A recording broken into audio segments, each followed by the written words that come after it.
اچھا ایک اور وہم نہیں ہے، وہ کہا سنا جاتا ہے اور یہ اس کو آزمایا بھی گیا۔ مفتی صاحب، مغرب کے وقت لوگ کہتے ہیں کہ درخت کے نیچے نہیں کھڑا ہونا، مغرب کے وقت جو ہے وہ باہر نہ بیٹھو، جیسے وہی مغرب کے وقت ناخن نہ کاٹو، جھاڑو نہ دو۔ نہیں، یہ جو چیزیں ہیں مغرب کے وقت ناخن نہ کاٹو یا پرفیوم لگا کے باہر نہ جاؤ۔ میں عرض کرتا ہوں کہ مغرب کے وقت ناخن نہ کاٹو، جھاڑو نہ دو، یہ چیزیں تو سمجھ میں نہیں آتی، لیکن یہ فیکٹ ہے، یہ حقیقت ہے کہ آپ مغرب کے وقت جو ہے وہ بچے جو ہیں خاص کر کے، یا مغرب کے بعد کا جو اندھیرے کا جو وقت ہے، بالخصوص جو چھوٹے جو بچے ہیں 40 دن کے اندر کے بچے یا 2-3 سال سے کم کے بچے ہیں، ان بچوں پر یہ جو چیزیں ہوتی ہیں جو ظاہر اللہ کی دوسری مخلوق کا انکار بھی نہیں کیا جا سکتا، کیونکہ ان کا وجود بھی قرآن مجید اور فرقان الحمید میں موجود ہے باقاعدہ طور پہ، باقاعدہ ذکر ہے، باقاعدہ ذکر ہے، سورہ جن پوری سورت ہے قرآن پاک میں، اور پھر قرآن پاک کی جو آخری جو سورت ہے وہ اسی اعتبار سے قل اعوذ برب الناس مالک الناس الہ الناس من شر الوسواس الخناس، یہ پوری صورت اسی اعتبار سے ہے۔ تو میں اپنی بہنوں سے اور بھائیوں سے یہ گزارش کروں گا کہ یہ فیکٹ ہے کہ ایسا ہے کہ مغرب کے وقت آپ بچے کو جو ہے، ایک تو چھوٹے جو بالکل چھوٹے بچے، ان کے جو چہرے سے پردہ وغیرہ اتار کے ان کو آپ باہر نہ لے جایا کریں، بالخصوص درخت کے نیچے، کیونکہ ان درختوں پر ہی اللہ کی وہ مخلوقیں رہتی ہیں جن کو جنات وغیرہ کہا جاتا ہے۔ تو وہ عین ممکن ہے کہ ان درختوں کے آس پاس کہیں ان درختوں کے اوپر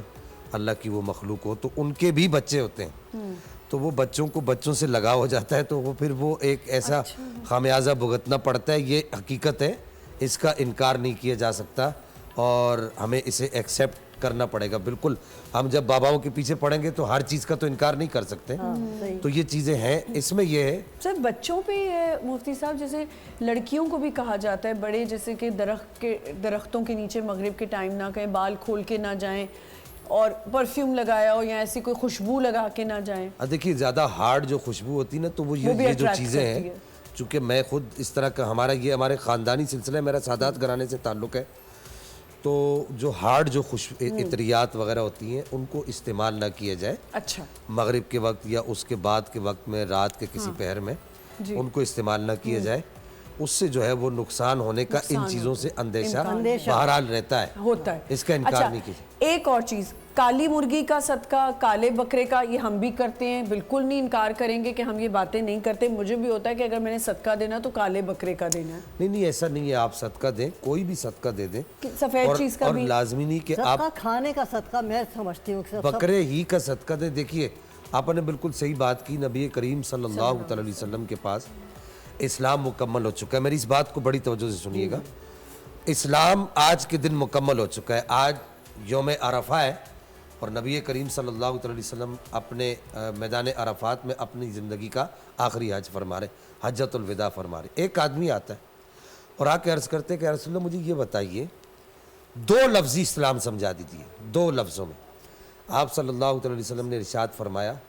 کہ اچھا اخلاق اور بھوکے کو کھانا کھلانا۔ کیا بات! بس یہ 2 لفظوں کے اندر نبی کریم صلی اللہ علیہ وسلم نے اسلام کو بند کر دیا۔ تو لازمی نہیں ہے کہ آپ کالے بکرے ہی کا صدقہ دیں، کالی مرغی ہی کا صدقہ دیں، ایسا کچھ نہیں۔ آپ کوئی بھی صدقہ دیں۔ آپ دیکھ رہے کہ کوئی آدمی واقعتاً آپ کو لگ رہا ہے کہ بھوکا ہے، اس کو بھوک لگی، آپ اس کو ساتھ بٹھائیں، کھانا کھلائیں، اپنے گھر کے باہر بٹھا کے بھلے کھانا کھلا دیں، بھلے ہوٹل پہ بٹھا کے کھانا کھلا دیں،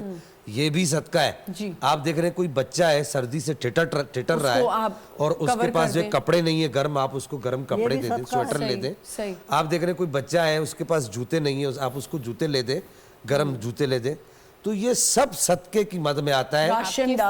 راشن دے دیں، آپ کسی کو راشن،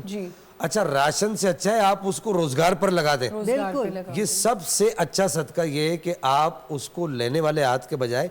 اس کا دینے والا ہاتھ بنا دیں، تو یہ اس کا فائدہ یہ ہوگا کہ وہ آئندہ مانگنے سے بھی بچ جائے گا، اور آپ کی ساری زندگی کا یہ صدقہ بن جائے گا۔ ساری زندگی آپ کی نیکیوں کا میٹر بھی چلتا رہے گا، اور یہ ساری زندگی کا بھی آپ کا صدقہ ہوگا۔